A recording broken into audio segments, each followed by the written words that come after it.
Yeah, gotta aim for the top like, hold up. Yeah, I can never doubt myself, I know better. All of you critics be acting like you know better. Blowing the smoke, but I know when the dust settles that I'm in my element. It's evident that there's levels to the game.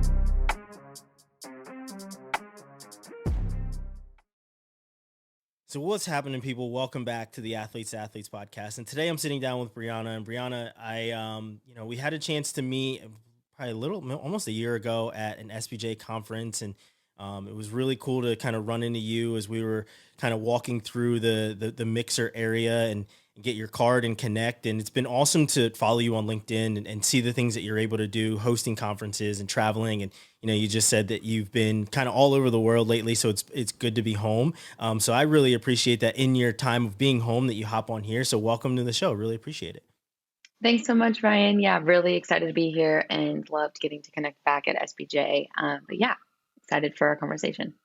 Yeah. So like I said, I like to kind of start things off with 5 rapid fire questions. And so the first one I have for you is, growing up as an athlete, who was an athlete for you that was kind of a role model that's the athlete that you emulated your game after?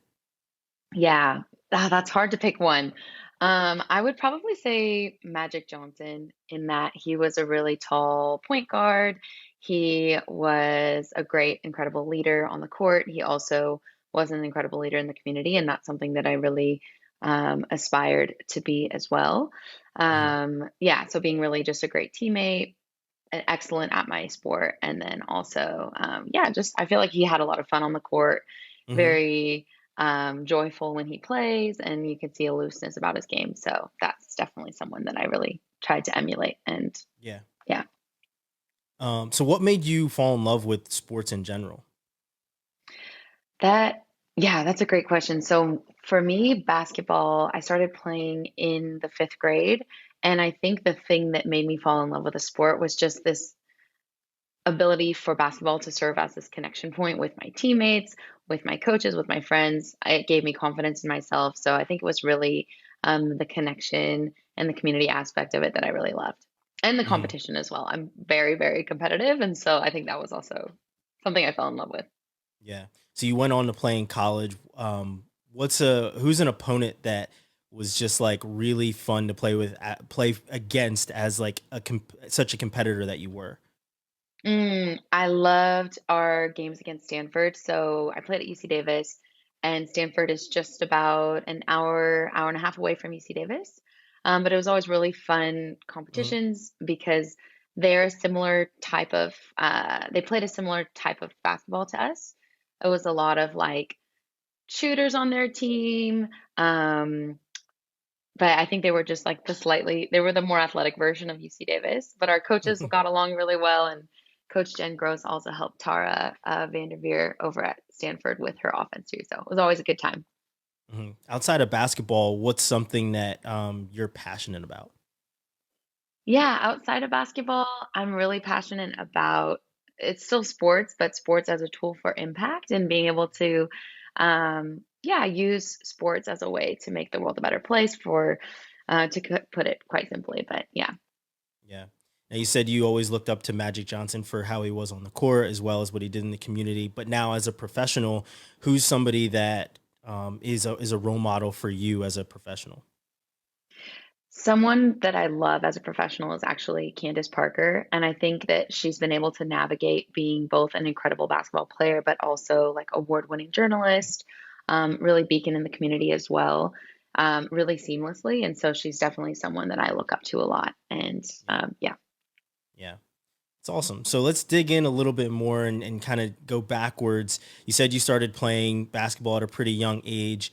But as you're growing up, was it a goal for you, or was it even really in the cards for you to play at a Division 1 level and then eventually become a professional athlete?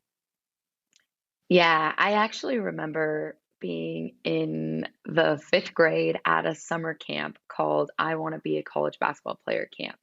So from like the get-go, when I started playing Division 1 college basketball and professional basketball always was top of mind for me. And I had my little notebook of like what it would take to get there, what college coaches were looking for, body language on the bench. Like I knew about this in the fifth grade.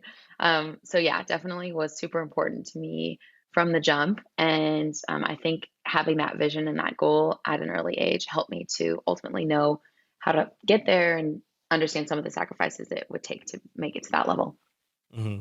So then once you make it to a point where recruiting starts to come in, and you said you already have a notebook as a fifth grader. How did that notebook evolve as you become a high school athlete that now has to talk to coaches and navigate a personal life and try to still be a regular teenager, but you're a high level athlete at the same time. So how did that your notebook of all these notes start to kind of evolve as you're working through this recruiting process? Yeah, the recruiting process felt a little bit overwhelming, to be honest, because you get, 50 letters, all these letters that are coming in, and it's really exciting. It also can felt a little bit like overwhelming to have to fill out all of these questionnaires, and like candidly, I didn't even fill them all out, which was probably a miss on my end. Um, but it did feel, I felt like even though I knew what I needed to do on the court, sometimes the stuff off the court felt a little bit daunting and stressful. But my dad was really great. He really helped me to navigate the process, make sure that I was really doing the right things I needed to do both in school and on the court, and just having, I think, strong character as a person that also the coaches were looking for too. But yeah, in terms of just kind of navigating those conversations with coaches, that a lot of that was my dad supporting me and being able to kind of understand how this all works. And but it was new for him too, because he'd never been through the process, so it can be a lot. Yeah. So yeah, it's a lot when you're being bombarded by letters and phone calls and everything else. How did you narrow it down to the schools that you ultimately wanted to go to? Yeah, I think it's there's two things in it. It's one, those schools wanting you, but also you feeling like the schools are also a good fit for your personality, your style of play on the court, and then also like your goals from a like career perspective. So for me, in kind of narrowing down the schools I wanted to go to, it was really looking at, okay, where am I going to get to play for incredible coaches? Where can I go and have an impact on the team? Where can I have an incredible educational experience? So maybe they have a great basketball program, but they don't have the degrees that I want to study, nor is it a school that like has a reputation that I necessarily am looking for. So that kind of helped me to narrow down like the schools that I wanted to really pursue. Um, yeah, and ultimately that's kind of what led me to UC Davis and finding that perfect fit for me.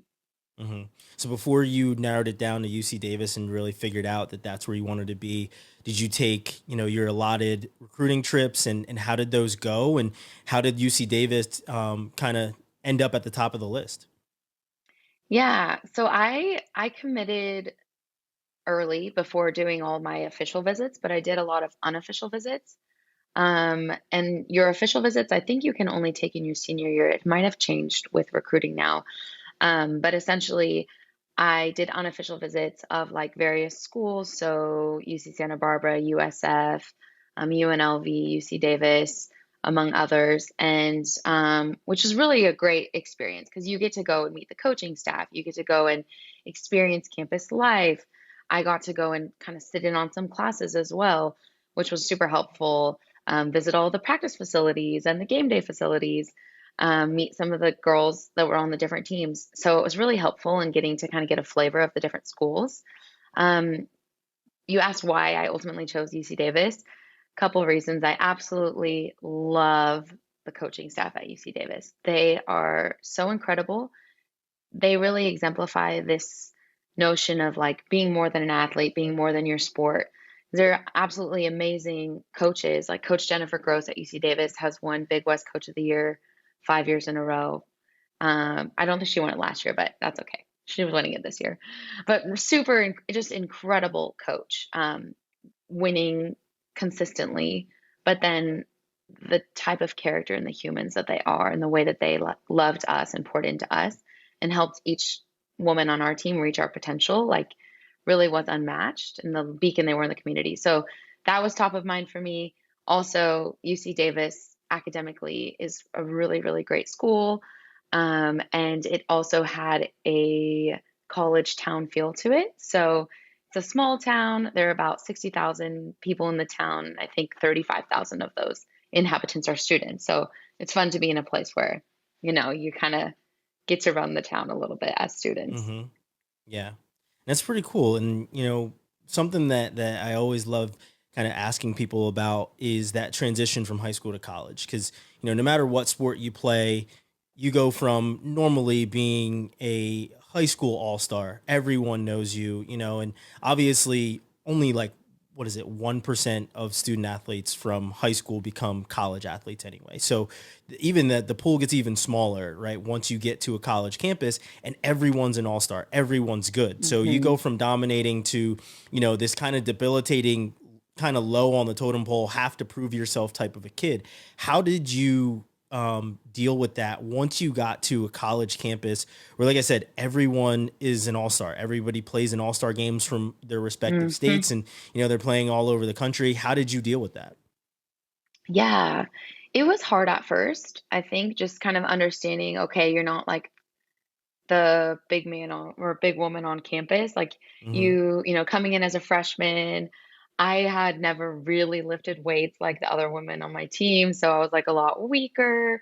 Um, and you're just navigating a way faster style of play, more competitive, where everyone is an all-star that you're playing against and with. So I think there was a little bit of an adjustment in understanding my new role, but also like I think I was able to buy in pretty quickly to this fact that everyone on the team matters. And being a freshman, like I can come in, give big energy minutes, be super, super positive, be like the most energetic one, on the bench as well. And in practice, like really give 150%. See it as both a way to like improve my own skills, add value on the court. And then also, I think that mentality helped me to just improve that much faster for, sophomore year when like I'm getting big minutes and junior, senior, super senior year when I'm captaining the team. So I think being able to have a mentality freshman year that, yeah, this is different than what it looked like as a senior on the high school level, but my role is super important here and I can learn a lot of things and buy in a different way than the role I was playing, that senior year of high school. Yeah. So now on the academic side, that's a big transition as well. You have to, mom and dad aren't waking you up anymore, right? Like that's just how it is for, for most high school kids is you're getting, one of your parents is waking you up, taking you to school, or, one of your friends is there. Now it's you're accountable for all of it, right? So how do you start to transition into being a college student at the same time of still trying to keep up with these all stars that you're now playing with? Yeah, it is very different from high school. I remember my first quarter at UC Davis. I took a class on Hebrew scriptures, and they had us write this. It was like a 12-page paper on, like, I don't remember exactly what the topic was, but it was mostly freshmen that were taking this class.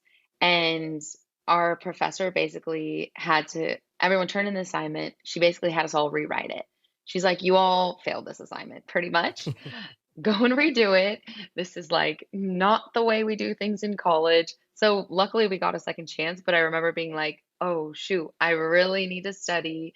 I need to be very disciplined because I have 3 hours of practice a day, an hour of weights a day. I need to go to the like training room to get my treatment.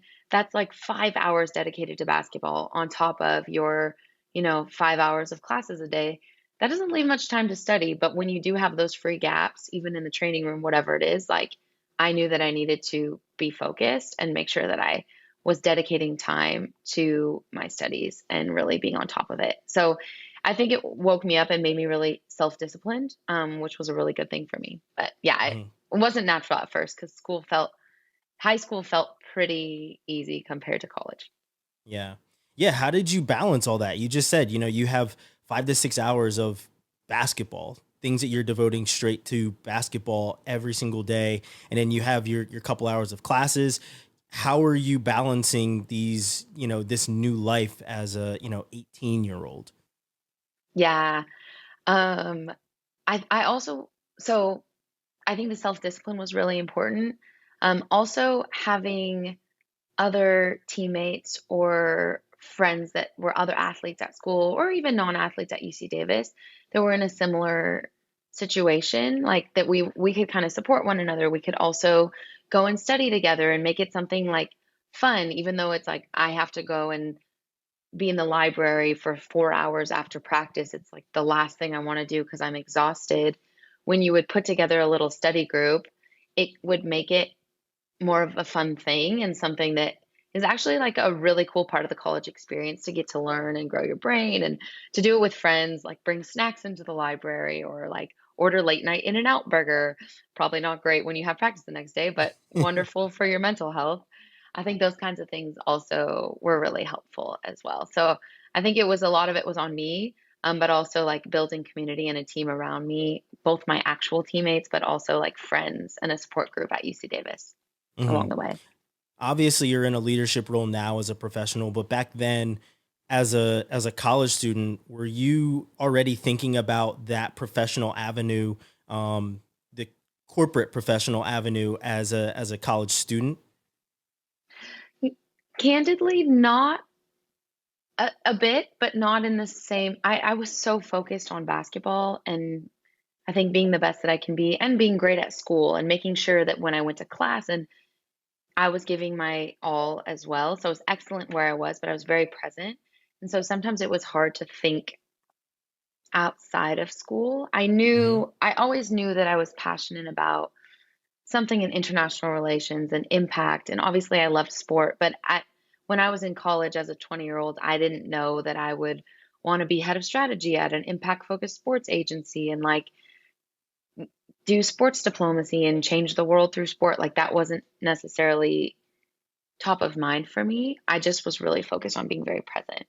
Hmm. Um, and I did have really incredible career counselors that, when I would say something that like wasn't on brand for me as a person, my career counselor would say, that doesn't make sense for you. Maybe I think she helped provide some guidance, but yeah, I didn't have a very clear vision at 20. That didn't come until I was actually playing professionally in Switzerland when I really got more clear vision for life after basketball.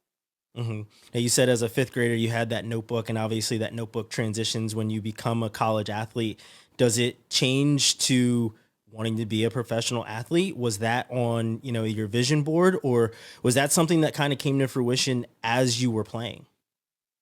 Yeah, being a professional was always something that I wanted to do. I'd have been a dream since I was 10. Also in the notebook, I think um, when I got to college, I had had my third knee surgery actually. By the time I entered my super senior fifth year, I was three surgeries in. So I was a bit discouraged on the possibility of playing professionally just because I didn't know if my body could hold up or if it was the smart thing to do. Um, but actually, when I got to the end of my senior year, I felt great. I was playing really well, and it just didn't feel like that was the time to be done. And so I was ready to go and shoot my shot to play professionally. Yeah. So I think I definitely always wanted to do it, and even in college, I wanted to do it. I just had a little bit of a setback after all the knee surgeries, but praise the Lord, I was able to go and play and make it work. Yeah. So now once you start to play professionally, that's another leap, right? Another growth period for you. What was that like, especially because you're not playing here in the States, you're playing overseas. So what was that growth period like for you? Yeah, it was really fun actually, and a bit of a challenge at the same time. I played professionally in Switzerland, in a city of Lausanne, and so in Lausanne, first of all, the language they speak there is French. It's a French-speaking region of Switzerland, so I was navigating a new language. Also, culturally, their style of basketball is like quite different. America, we're a little bit more one-on-one, a little bit flashier, take someone off the dribble to the rack, and in Switzerland, it's a little bit more like fundamental pass first. We also talk a lot more in the US, like the style of play is like when you're in help side on defense, you're talking the whole time. In Switzerland, like I remember my first practice, I was like, I looked very weird. I was the only one talking the entire practice. Everyone else was like kind of silent. So there were these kinds of things. And then the coaching style is also like quite a bit different. Um, And then lastly, my role was very different. When I came into Switzerland, the expectation was that I was dropping 20 a game with 10 assists and 10 rebounds, and I was playing point guard. And in college, I was more of a like defensive specialist, pass first point guard, captain on the team, energy girl. I I wasn't expected to score 20 points a game. That wasn't my role. Hmm. So it was a little bit different in that regard too. It was also really fun, honestly, because you could shoot a bunch of shots and like I felt like Kobe out there. Um, so I really liked that too. But yeah, it was definitely a different thing to navigate a lot of various factors I just mentioned. Hmm. So then, is at this point in your career, are you starting to think about life after basketball?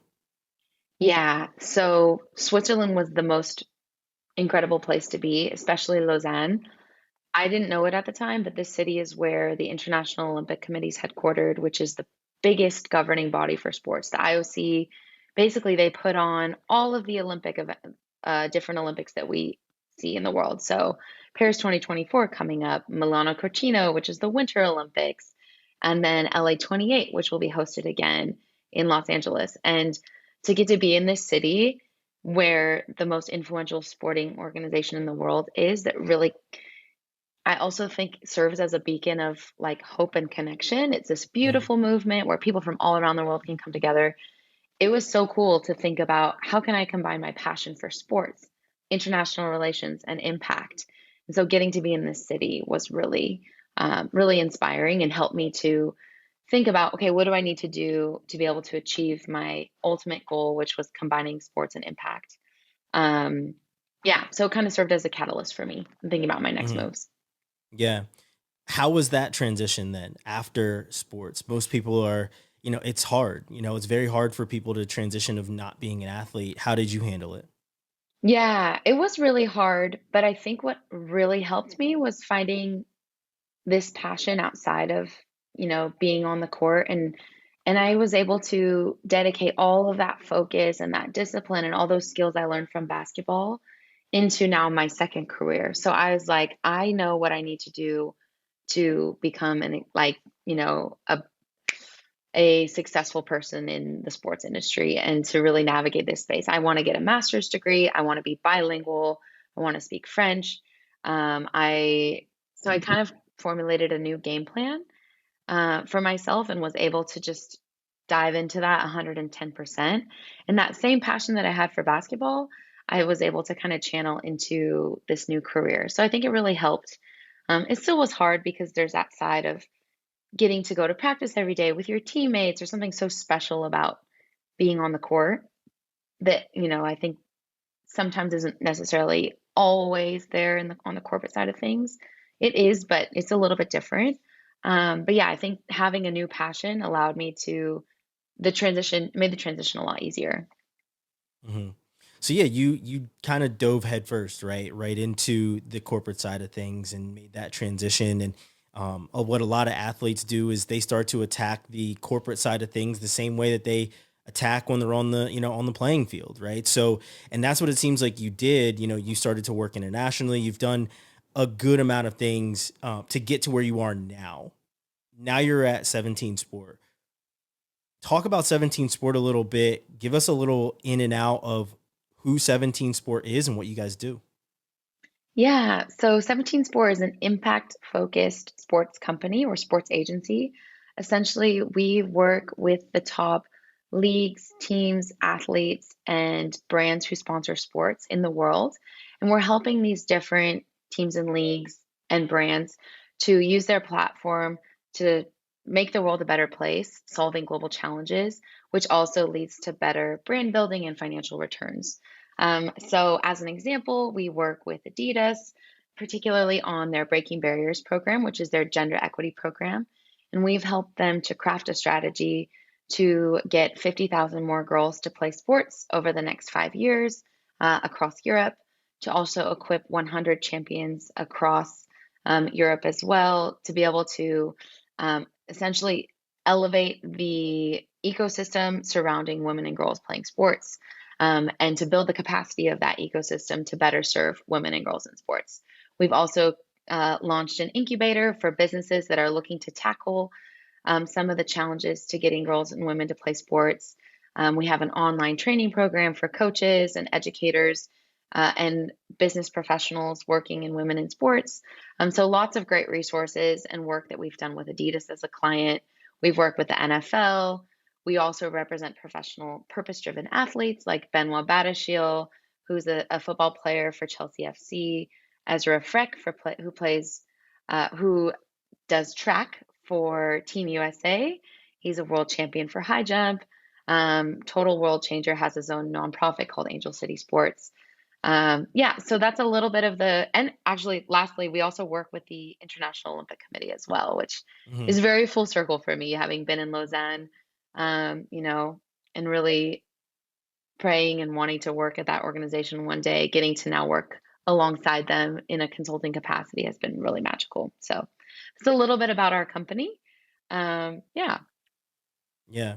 So, like you said, a lot of it came full circle for you. Went from wanting to be, a Division 1 basketball player to being a professional to now working and having such an impact on the sport and, basically all sports, but directly on basketball, you've had a huge impact. And you talk about that a lot, of that being your passion of, gender equality, right? And making sure that more girls like you, when you were growing up, have more opportunities to do some of these things that you had the chance to do with going to camp and everything like that. What's it mean to you that now you can give back to the sport that gave so much to you?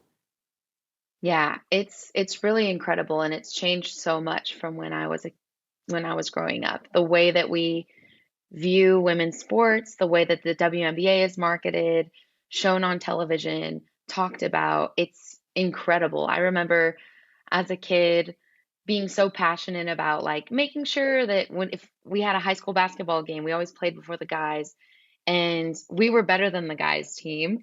Like we had, we got second in CIF. We were really ranked number 3 in the county. Like we had a really, really good team. Yet there would still be more people that would go and watch the boys, which it should be equal. We should watch both the teams, right? I'm not saying don't go to the boys game because I love our boys team. But it really kind of ignited this sense of justice in me and frustration because we were so Hmm. good and I wanted our student body to see that. So yeah, we would really, go and talk to our other students, make sure they were getting out. So already was kind of passionate about that like advocacy piece and getting other people inspired about just our high school team as a young girl.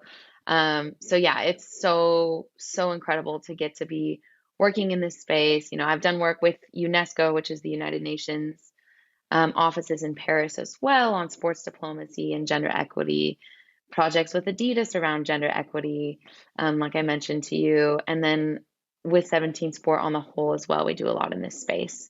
So yeah, it's really, really incredible to get to give back and to get to be a part of that too. And women's sports are just on an upward trajectory, growing so much each year. But yeah, it's really exciting. Yeah, and you've seen this year. I think it was the U.S. Open doing the 50 years, 50th anniversary with Billie Jean King, of men and women being paid equally, right? And you're seeing a lot more, like you said, upward trajectory with the WNBA, and in doing research on you, I saw that you had a chance to be a part of WNBA All Star Week as well as NBA All Star Week, and I saw the clip of you playing against Tom Holland and things like that too. So you've done some really cool things. What were some of your favorite projects that you've got to work on? I know you mentioned Adidas and some of the others, but what were some of your favorite projects that you got to work on? Yeah, another project that I'm a part of, an organization that I really love, is called the Hoop Bus. It's an incredible nonprofit, was launched in 2020, essentially using basketball to help uplift and serve communities around the world. So, um, with the Hoop Bus, we've gotten to do some really cool things around the NBA All-Star Weekends and WNBA All-Star Weekend, whether that is putting on camps for women and girls alongside Dick's Sporting Goods, or doing an activation with Gatorade where we have a 3-on-3 tournament with kids in Salt Lake City, and then having Paul George kind of judge the dunk competition as part of that, celebrity dunk competition as part of that. So it's been really incredible to get to actually play my sport and get to be a part of that and serve kind of behind the scenes with the Hoop Bus team a little bit, in leaving that positive and lasting legacy in the community. Yeah, so I've really loved that. And that that clip where I was playing against Tom Holland, Spider-Man, Mm-hmm. it was a really cool day. Actually, Zendaya, who you might know is big time actress, incredible woman. She's actually from Oakland, and she approached the Hoop Bus to help her build a court in Oakland, which is her hometown and city, alongside Project Backboard, which is another really cool nonprofit, and then 100 Black Men, which is another amazing nonprofit as well. It's national. So we put on an event there, which culminated in an all-star celebrity game, as well as some dunk competitions. And yeah, but she did some incredible work there. She refurbished this court. She created an entire new water system for the school that was attached there. She also helped to renovate the theater as well, and just put on this incredible day for the community. So Zendaya and Tom Holland are my favorite celebrity couple. So down to earth, so cool. I'm a little bit sad that I crossed up Tom Holland and then missed my layup twice. Two layups I missed after getting around them quickly. But yeah, no, it was a great day. Yeah, and it looked like a ton of fun. It looks like you get to have a ton of fun in your job and travel a ton. Where's somewhere that you've been that you always wanted to go and make a huge impact that was really fun for you? Yeah, a place that I absolutely loved visiting was Togo. So Togo is a small West African country. And one of my good friends, John Luke, has a nonprofit called Miledu, which means we are together in the Togolese dialect. So he invited me out there. I was originally there for a UNESCO United Nations trip. Then I got to stay on with him for a week, and we went all around Togo. He has, I think, 8 different cities that he has run different programs.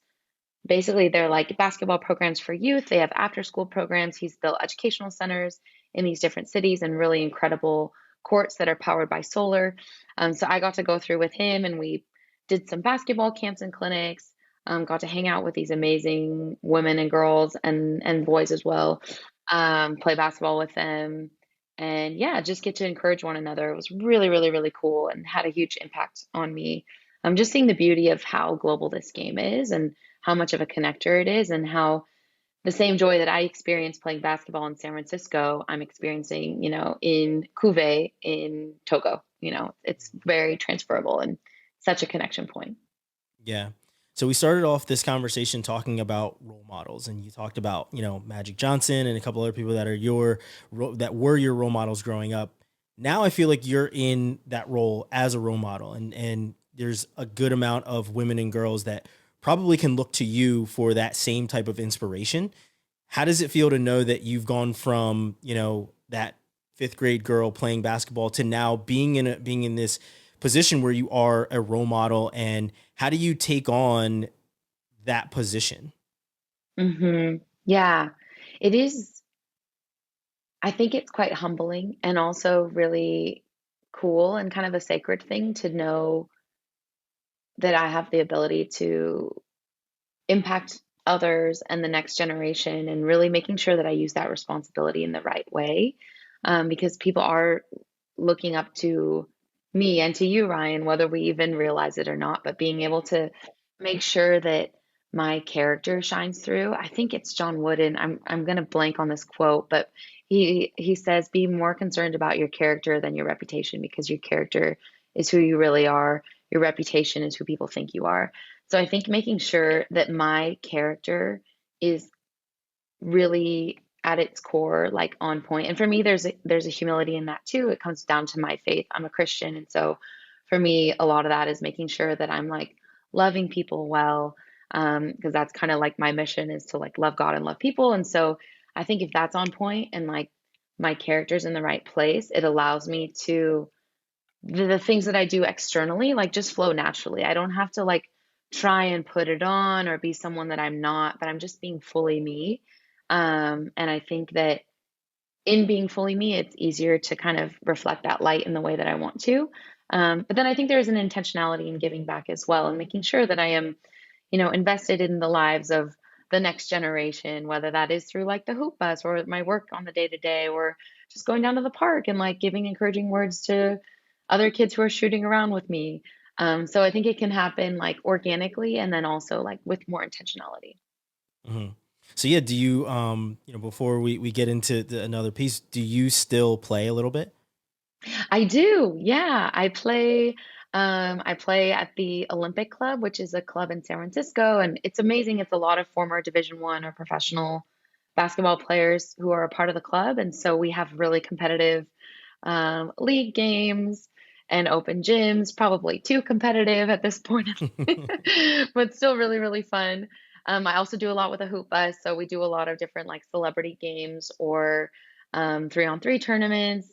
I played in the Venice Ball Women's League this past summer, which is a street basketball league on the beach in Los Angeles, which was founded by a good friend of mine, Nico Ansem.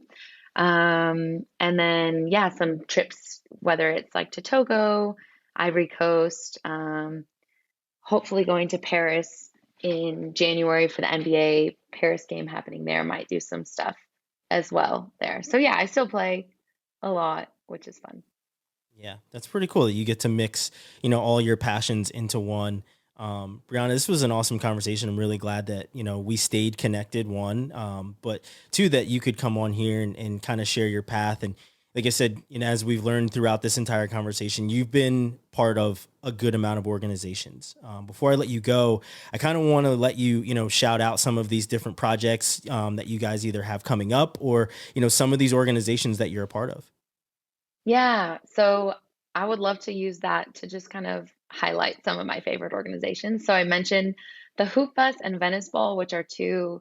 Hoop Bus is the nonprofit that is, it's literally a school bus with a hoop attached to the front of it that goes around to different nonprofits or community organizations like Boys and Girls Club, to kind of give a boost and amplify the activities of those nonprofits, provide financial support and resources, put on clinics, and kind of inspire that next generation.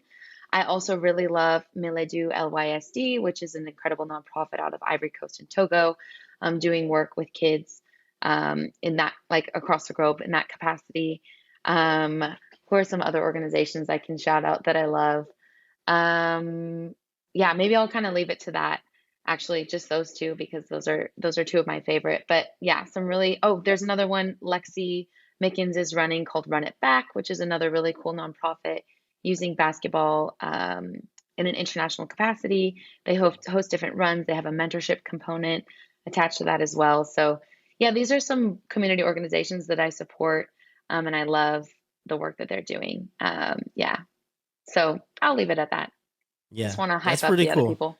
Yeah. Yeah, that's pretty cool. Now, the last thing is before we let you go, we always like to have a piece of advice, and I know we've been pretty inspirational throughout this entire conversation. But what's a piece of advice, either something that you had in your notebook, or something that a coach taught you, or something that you just learned from experience? Right, a lot of the things that people don't realize is in sports, a lot of it is still trial by fire. You may have the Mm, accolades and the degrees and all the experience, but a lot of it is still trial by fire. So what's a piece of advice that we can pass on to that next generation?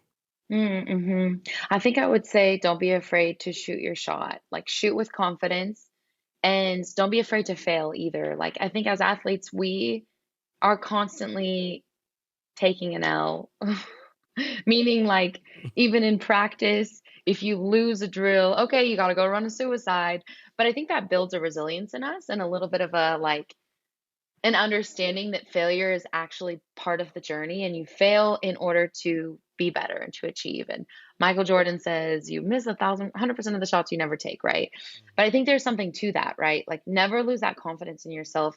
Continue to, um, yeah, just like step up to the plate. Don't be afraid because I think there are, yeah, you just have so much potential and don't let anyone else ever bring you down or tell you you're not good enough. Like believe in yourself and know that you can do it. You're made for greatness. You can do it if you have that confidence and faith in yourself. Awesome. Well, Brianna, like I said, this has been a great conversation. Like I said, I'm glad that we stayed connected. It's awesome watching you, grow tremendously and all the different things that you're part of. Before I let you go, do you have anything else, any other shout outs you want to give, or let people know where they can either find you or find 17 Sport? Yeah, okay, two shout outs. One, definitely you can find me, would love to connect on Instagram or LinkedIn. My Instagram is Brianna_Salvatore_Dueck. LinkedIn is my name, Brianna Salvatore Dueck. And then the second shout out, Ryan, is for you. Thank you so much for having me on the show. Also, just you using your voice to encourage the next generation, all the work that you're doing with, you know, just across your different functional job areas is really inspiring and really encouraging. And I love to see you giving back. Yeah, and you're an incredible leader. So keep shining your light, keep doing your thing. It's awesome, and we need more of it. Oh, thank you. Appreciate that. So with that, I'm going to let you go. And I can see the California sun kind of shining through your window there. So I'm going to let you go enjoy the rest of your day. I'm sure you have tons and tons of things to get going. I think it's, what is it? Like not even noon there yet. So let you get throughout the rest of your day, but I really appreciate it. Definitely stay in contact. If there's ever anything, like I told you when we first met, certainly reach out. Will do. Awesome. Thank you, Ryan. I'll talk to you soon.